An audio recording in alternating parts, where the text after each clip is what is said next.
So, I have been promising for a while to a lot of people who've left comments, asked the questions about our wood stove and things like that. I've been promising to do a video just on the wood stove and our experience so far and the model and brand we have, because a lot of people have questions about this particular model and brand, and people have issues. So I just want to go over everything we've experienced so far, starting with a story from when we came back, and then just some key points on the stove.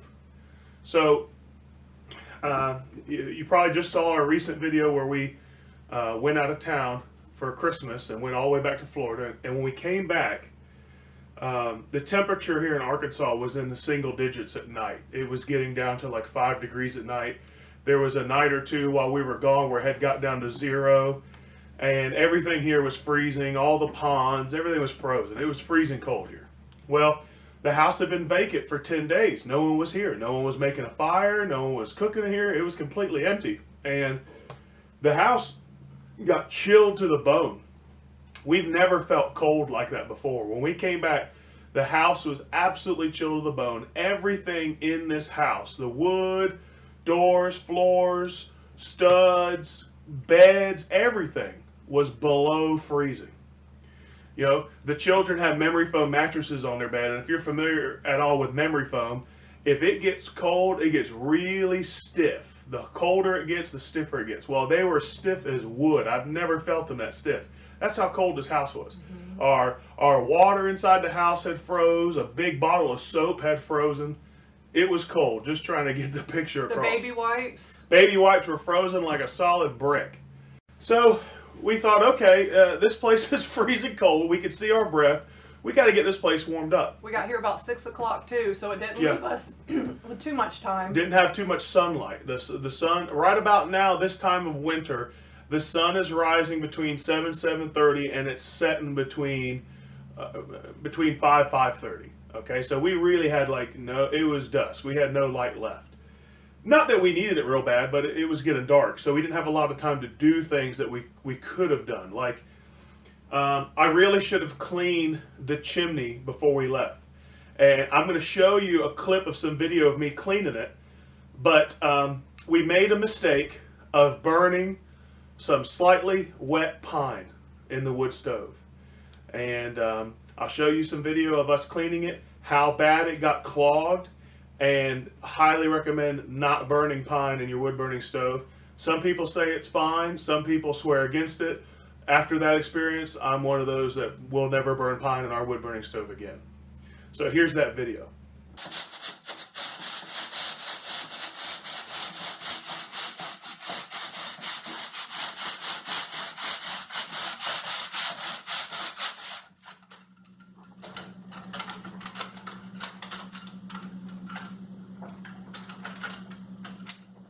So all this build up in maybe a month.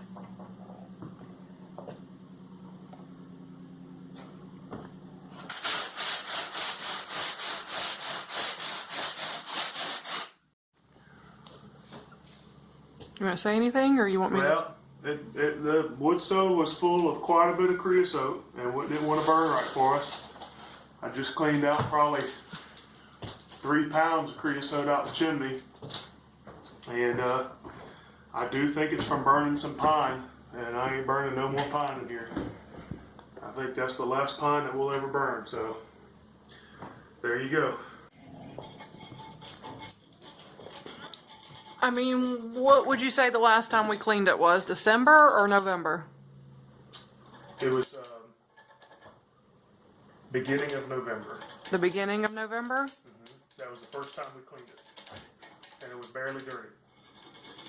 It was barely dirty. It just had built up a little bit of creosote right here.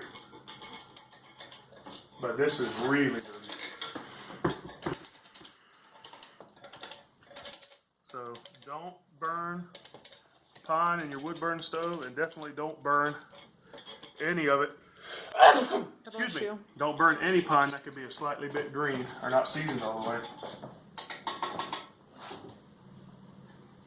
That's clean right there. We came back from our trip. The house was absolutely frigid. So we needed to get a good fire going in the house. Well, the mistake we made, of course, was burning that green pine in there shortly before we left, and the chimney and the flue collar was absolutely clogged up from burning that. It wasn't completely wet pine, but it wasn't totally seasoned. We decided that night, because we were freezing cold, even after we put tons of blankets on all the beds, got all the kids snuggled into their bed with lots of blankets to stay warm, lots of blankets on our beds to stay warm, we weren't warming up in our beds. And normally we've had experiences where it can be pretty cold and you can get under lots of blankets and get warm. The house was so cold that wasn't happening. Everything was radiating cold, and we could not get the house warmed up adequately. So we decided that night to go sleep in the van, and it was a miserable night. We were able to get the van plenty warm. I mean, we were sweating in there, but it's just makes for a miserable night's sleep trying to sleep in a van. So the next day, I went to work, and Kristen ended up going to town with the kids and going to grab something to eat and run a few errands. So they was fine the whole day, staying warm and whatnot. But I was going to grab a kerosene heater. Yeah, she was going to get a kerosene heater, but I went to work and talked to my boss, and he was, upset that happened to us. And my boss, who's very caring and very compassionate, he wanted to take care of us immediately. So he ran to his house, got a 100-pound propane cylinder that he already had full, got a big ventless propane heater, and brought it over to our house and hooked it up so we would have another option. Well, Kristen ran that thing full out all day, and it finally, by the end of the day, had warmed this entire house up and brought everything back to a normal temperature. Sorry, we had to switch cameras to Kristen's phone because our other camera is giving us problems, but I know this is turning into a long story and it's just a lot of us just talking, but I want to share this experience with you because it gets to where I'm going with the wood stove.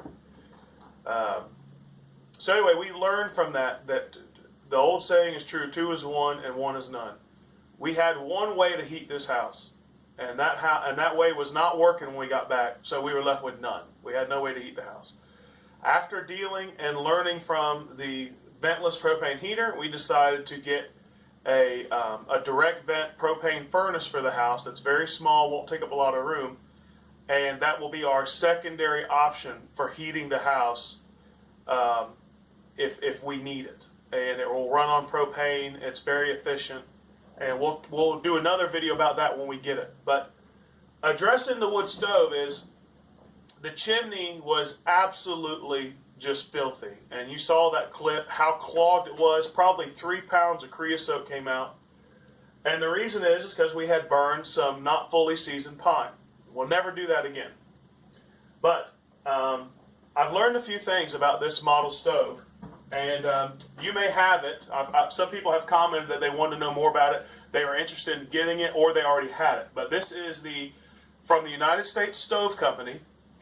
This is the Logwood 1269E, the 1269E, and they have a few models that are very similar, but with just like very slight differences, and they give it a slightly different model number. But many of them are very similar. But just to explain something about it to you that I didn't know, most of the time when you see people with a wood-burning stove, you see them controlling it with different dampers to get a desired burn rate. Now, this model, I didn't realize when buying it, because I thought that was standard across the board, all wood-burning stoves, but ever since new EPA regulations came out, it's not. And a lot of these older model cast iron wood stoves have what they call a single burn rate. Okay? The reason they're single burn rate is because the original model, the cast iron model, has been modified by the company to meet EPA standards. Now, a lot of times what they do is they'll put a baffle system in there that creates a secondary burn to burn more smoke. This is good and bad. It makes your wood burning more efficient because you're getting more heat off every piece of wood you burn. But because it's single burn rate, you tend to burn wood a little faster and a little hotter. Well, there's a give and take in that. But the way it's designed, it can be a little bit restrictive, even with the secondary burn, and cause smoke to really slow down at this flue collar. And this is where there's a built-in cast iron damper, if you're familiar with There's usually a chrome rod with a triangle handle on the end, and there'll be a disc inside that's made out of cast iron that you can turn. Well, in this particular model, let me show you. In this particular model of wood stove, what they do to keep you from being able to adjust it and to make what they call single burn rate, they cut this handle off the damper inside the flue collar. They close the flue all the way, which even all the way is not really all the way closed because there's vent holes inside the damper, and the clearance all the way around the damper still allows it to breathe. Cut that handle off, they close it all the way. Right here, they drill a little hole in the collar, and there's a little threaded hex pin right there. They thread that in all the way, and it keeps you from adjusting the damper. Now, I've threaded that out so I can move the damper back and forth, and even though there's no handle that they've cut off here, even though there's no handle, I can take a pair of like oven mitts and turn that as I need to. What I've discovered is this thing works better and gives me less problems if I leave this damper slightly more open than the factory. Factory wants it completely closed all the way. I've had excellent results using it if I leave it slightly open. So the damper is running at about this angle. I'm going to try to show you my finger. The damper runs about that angle. So what I've done is I just turn it just slightly so it gets a slightly larger air gap, and the draft is much, much better. It's a much more consistent burn, less smoke comes out in the house, and it all around has just been working much better. The number one complaint I see people complain about this model online is smoke coming out into your house from right in this area up here. The smoke will build up in the top. You open the door and smoke will want to pour out consistently from the top of the door threshold. I rarely have that problem when it's really clean, and ever since I slightly adjusted that damper to that new position, it really doesn't do it anymore. If I have a good burn in here and a good draft, which is really important. But it used to do it all the time. It works good. But yes, like Kristen said, it used to do it all the time. Well, that's because I left the damper in that factory position. And now since changing that, I haven't had any problems. And I can get really good burns in here. Now, with this model, you want to get me? With this type of wood stove, you're not going to get that all-night burn that you always hear people talking about. That, you know, everybody strives to get that all-night burn. You can I damp everything down just right, and I put a log in there and it burns all night. You talk to a lot of people and they'll tell you that's nonsense. Unless people are going to bed at 1 o'clock in the morning and getting up at 5, there's no all-night burn. Now, you can have coals in there all night long, but it gets to a certain point where you're not getting much heat. So, I'm trying to stay on track here. I've got it to where it works great. Cleaned it out, cleaned the flue collar, and now it rarely gives me problems. I did some research on these models online. I also discovered the way I had been keeping fires going was wrong. What I was doing was I'd come in here and there'd be some coals or a coaled up log. You ever open it up where the log is just completely red and you can break it up? What I've been doing is taking my poker and going in there and making a completely flat bed of coals, and then putting my new wood on top of there. For the most part, I'd say I had like a 75% success rate of starting a new good fire. But it would still give me problems sometimes. Well, I went online and did some reading about these particular models, and what they recommend is, to other people who are familiar with these, is that you rake all your coals to the front near the door and make a pile. Then you set your wood down in there at an angle to where it's further down in the back and raised up on that pile of coals in the front. Well, ever since we've been doing that, we've had even more success with the stove. Burning really good, logs lasting longer, everything. Even our son has no problem with it. Even my son, who used to have problems doing it all the time, maintaining it while I was gone, my oldest son Cameron, he's had great luck doing that method and had consistency getting a hot fire going all day with very little effort. So I know I'm going on and on about this, and this video may not be for you, but there's some people out there who really, really want to know more about this model and more about these issues with a wood-burning stove. So, all that being said, my new experience with it is this. I used to be after our first couple months with this thing, I really thought it was junk. And I thought we made a huge mistake, and it's a terrible wood burning stove, and we're going to get a better one day, and that's where I was at. Now, having learned more about it and learned more about the whole process of wood burning, I don't feel that way anymore. Now, you definitely are limited because it's considered a single burn rate, although if you're able in your particular model to remove the pin that locks down the damper and the flue collar, you do get slight bit of adjustment, but not nearly as much as one that has a bunch of different dampers on the bottom and the top and whatnot. But my opinion has changed. This is not a bad wood stove. If you manage it right, you can easily get... I had a log in here last night that I pulled up the coals, made my pile in the front, and that log, I mean, it was a perfect log to fit in here. It was just about the diameter of the door. I could barely get it in, but it got in there. And that thing burnt for about 5 hours easy last night. That was the longest log I've ever had in there burn. Now, it was massive and it was dry, but it worked. Now, you're not always going to have those perfect ones that's just the right size to burn all night, but you know which ones to look for to save for your nighttime burns. But, I mean, we're still learning on it, and it's not the end-all, be-all. Don't know everything yet, but our experience with it has gotten better. And all that is to say that coming home from that long drive back from Florida and the house being frigid really made us value the idea of having 2 ways to heat the house, not just one. And we have made an investment in another way using propane, and we are ready to have it. But our main source of heat, first and foremost, will always be wood. And everything else will be a secondary or a backup or an emergency type thing.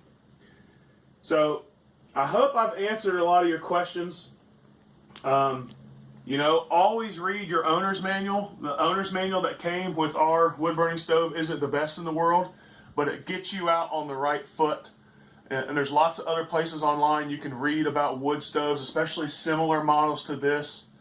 But it's working great. It can make our house sweltering hot if we get a good fire going in there. But it's important to burn dry, seasoned wood, build your fires right. And keep it clean.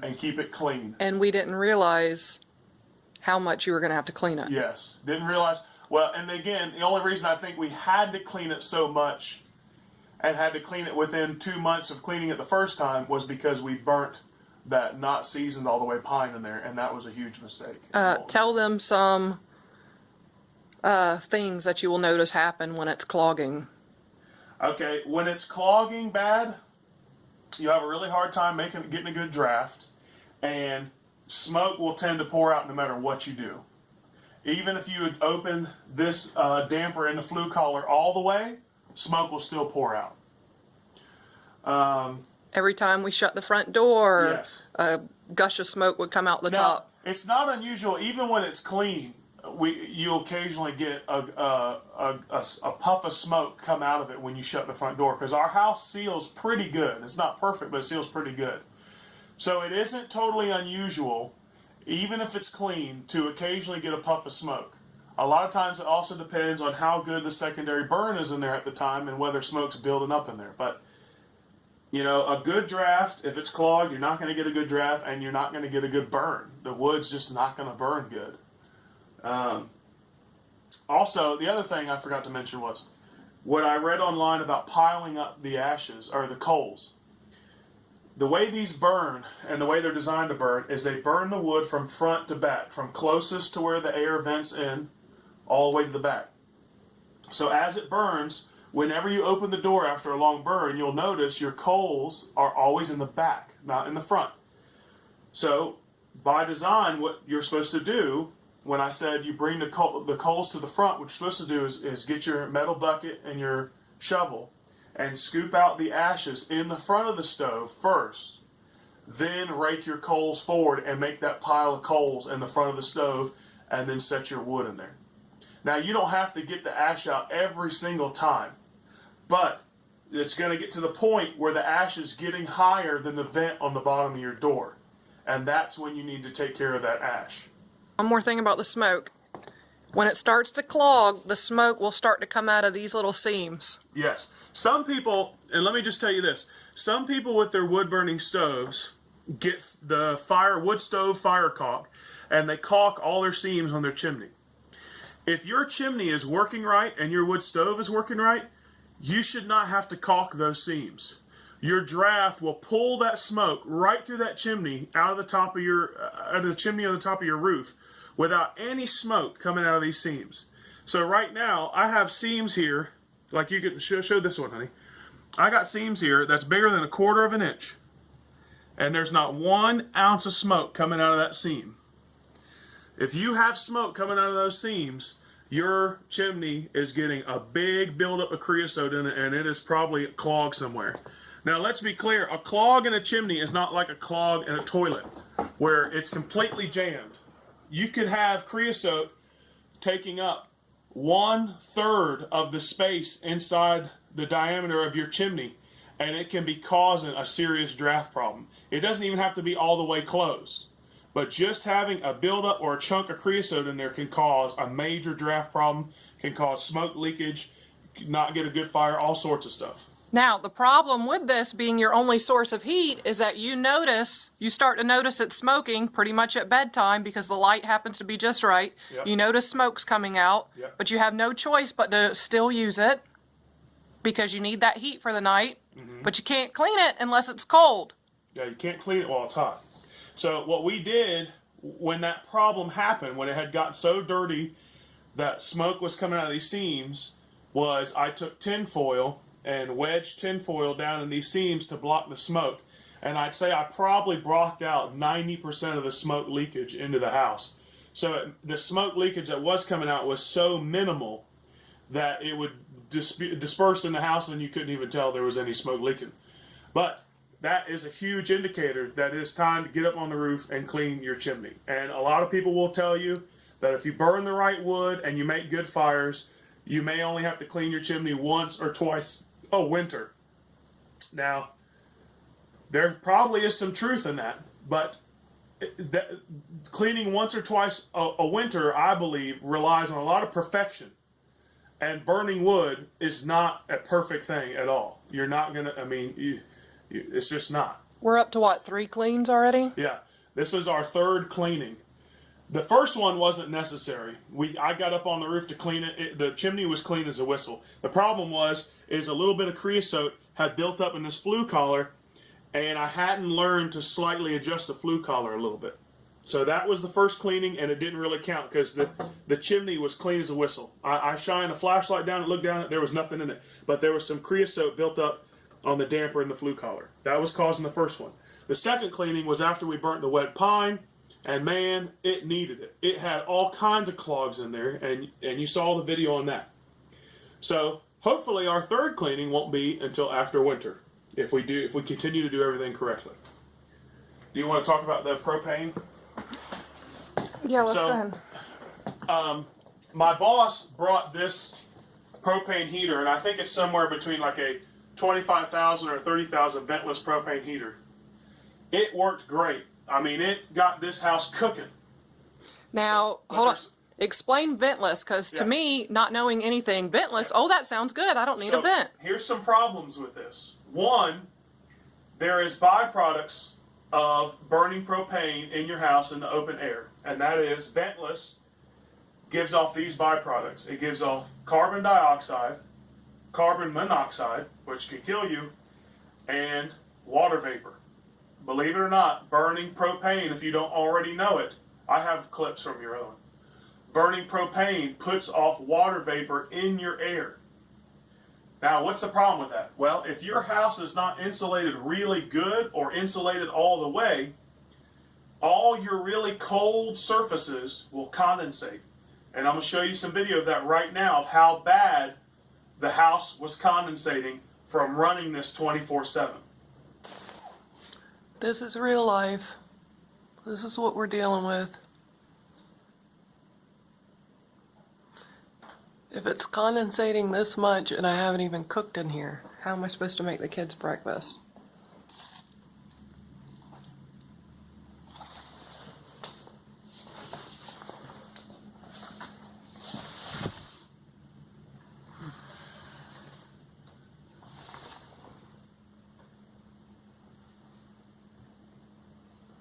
Now, these are not bad. These are great for emergencies, and they're great in a well-insulated, well-vented house. They're actually considered 99% efficient. The only reason they're considered 99% efficient is because they're ventless, meaning every ounce of heat that this thing burns goes in and stays in your house. There's a problem with that. Because it's ventless and because it can build up carbon monoxide, you need to crack a window. There needs to be some source of fresh air coming in your house. And if you're using this to heat during the winter, if you crack a window, what does that mean? That means you're letting cold air in to get fresh air. That means you're losing some of that 99% efficiency because now you're having to heat cold air instead of reheating the warm air that's in your house. So don't be fooled by these. They're great in emergencies. But as a long-time main source of heat or a long-term backup, they can actually damage your house and they could actually potentially have the potential to make you sick or even kill you. Now, most of them come with an automatic safety shutoff that have an oxygen sensor in them, and ours kicked on, or kicked off, I should say. There was one time when we were using it, and it kicked off, and it's because the house was oxygen depleted. So, it wasn't depleted, but it got into an unsafe level, and that's why this kicked off. So we had to crack some windows to vent it in here, and it started again, and we were fine. But these are not, I think, a long-term solution because there's some scary things about them. The water vapor is one. There's a huge risk for damaging your house quite a bit if you use them regularly. I know somebody that I work with who said they see icicles on the outside of their house when they're using it, but they don't see any moisture. And it hasn't rained. But the reason they're seeing icicles is because that water is condensing on the walls behind the insulation and dripping out of the house seams near the roof and forming icicles. The reason we know that is because we witnessed it here firsthand, but there was places where there was no insulation so we could see exactly what was going on. And without weeks of rain, we had icicles around our house. So, this whole wall outside the house had icicles on it, and I climbed up here and noticed that there was pools of water, and I could see the top of the icicle right here, and then it would go outside the house. Right. So, what we decided to get as our number 2 backup heat source is a direct vent propane. Some people might call it a wall heater, or they might call it a furnace, depending on where you're from. But it's a direct vent propane wall heater. We ordered it online. It's not here yet. We're actually going to pick it up today. But it's 30,000 BTUs. Now, the reason we chose direct vent is because when I was researching it, the direct vent kind has all the benefits of this with none of the side effects. All the carbon monoxide, carbon dioxide, and vapor barrier that it produces, not vapor barrier, all the carbon monoxide, carbon dioxide, and all the water vapor that it produces from burning propane goes outside instead of staying in your house. And all you get is a nice, warm, dry heat. And with that being said, let me also add this. One thing Kristen and I noticed. This warmed up the house and got us totally comfortable when it was in single digits outside. But the moisture that it puts off changes the air and the humidity in your house. And it changes the type of heat. And we noticed that when the house got really damp, we got this clean, got the wood burning stove clean, and got it burning good. And we were able to dry out all the moisture in the house. And got it just as warm in the house with that as we did with this. But we noticed this produces a different type of heat. A lot of people know that when you burn wood, because you're getting the air dry, a lot of people put like a pot of water on top of their wood burning stove to put moisture back in the air. Dry heat is a much cozier heat than the heat that comes out of this. And I don't know how to scientifically explain it to you other than saying that moist, warm air is not as cozy and comforting as dry, warm air when it's freezing cold outside.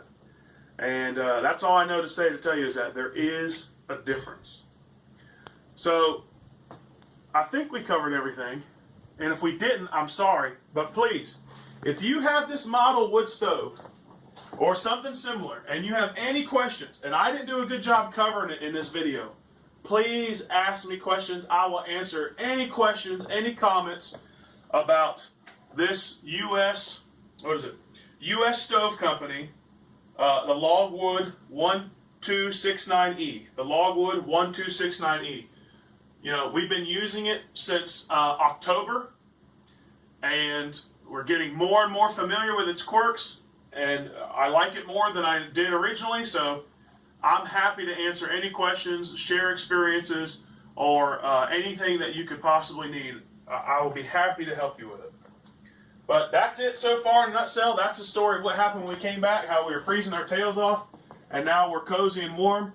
Right now, I mean, I'm sweating in here, even though I have a sweatshirt on, but this thing's putting off so much heat, and it's hot in here, and it's daggum 18 degrees outside. So the wood heat works. It does work. You just have to learn a lot about it and learn from your mistakes.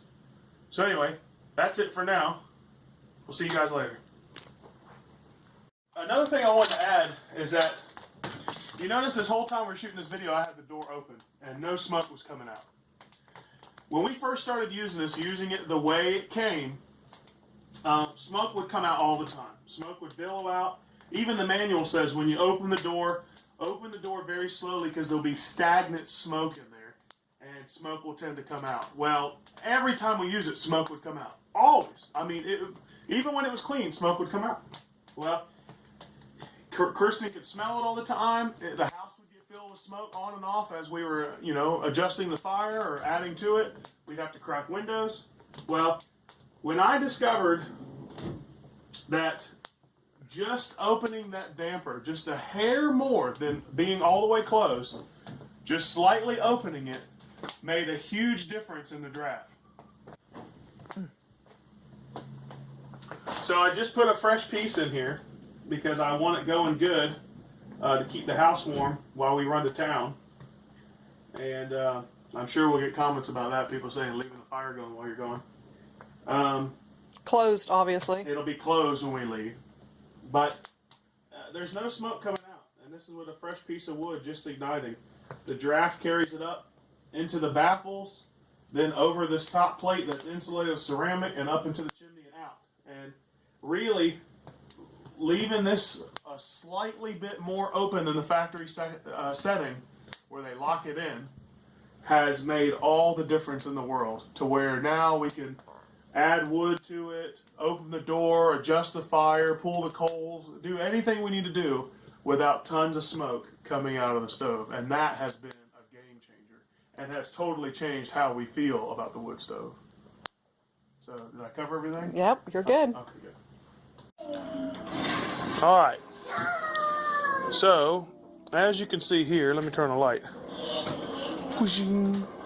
As you can see here, we have a wonderfully delicious pot of deer meat chili cooking on top of the wood stove. It's not very cold outside right now, but there's a cold front coming. The temperature's supposed to drop like 40 degrees in just a couple hours. It's about 60 outside right now, and it's supposed to go down to 19 tonight. So we got the wood stove going, got us a ginormous pot of deer meat chili, thanks to my friend at work who gave me about 3-4 pounds of ground deer burger.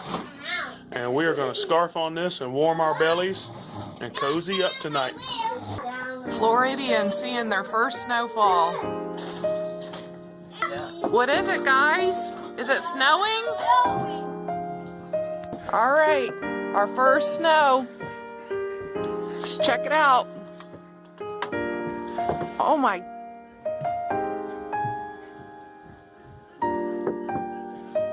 Oh, that's enough for a little snowman. Okay, so it's not as freezing as I would have expected. It's actually not that bad, the temperature out here.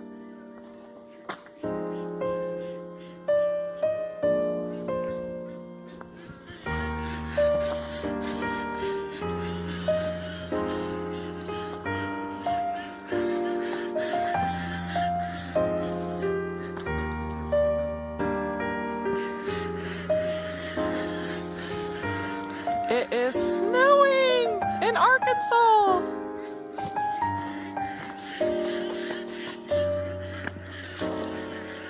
Feels like little soft, wet things landing on you.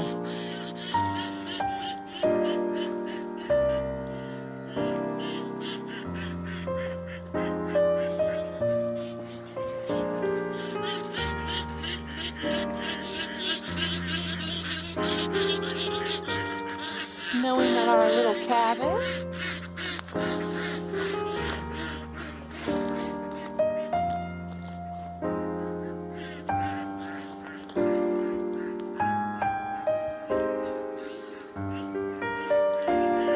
Ooh, cold finger.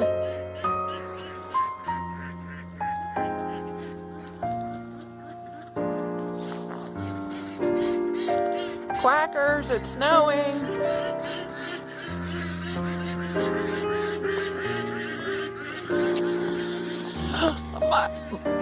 Bubby just hit me with my first snowball. You think that's funny?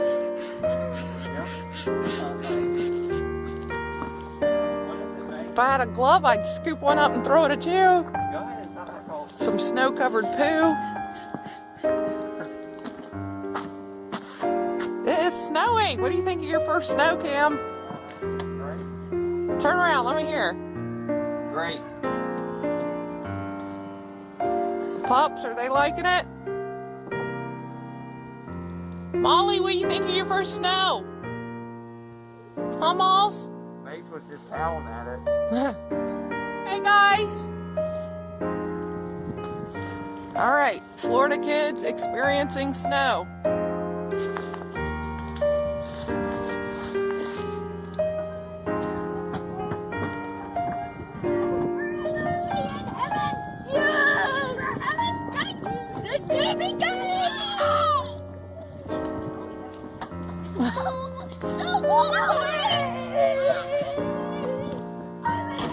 What is it, Catch?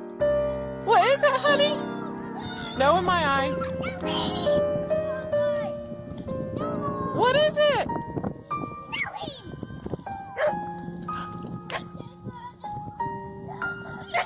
Molly, what are you doing? Here, Molly, come on, girl. Snow in my eyes. What do you got, Kason?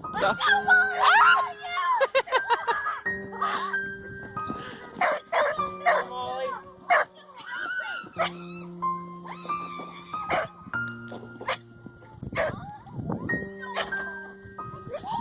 Catch, what is it, honey? Kara, what is the snow? It's raining! It's raining snow?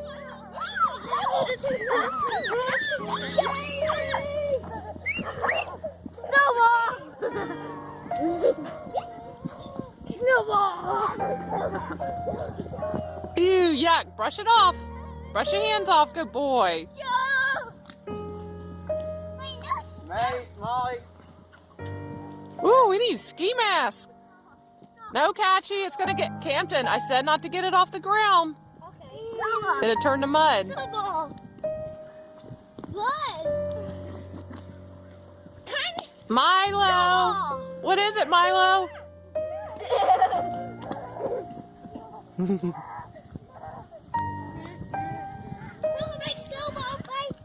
Kara, don't get it off the ground. It's gonna ruin your gloves.